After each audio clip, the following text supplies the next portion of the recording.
Ei. No niin. Vähän päivää tätä Kuusamosta. Eteen on pysynyt paikallaan. Olohuone. On peilikuvana. Kuten kuvasta näkyy ne, jotka muistaa tämän kämpän vanhasta.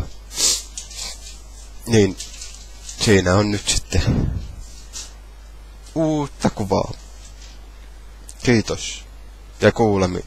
Ja siirrämme täältä Pasilaan Karpon seuraksi.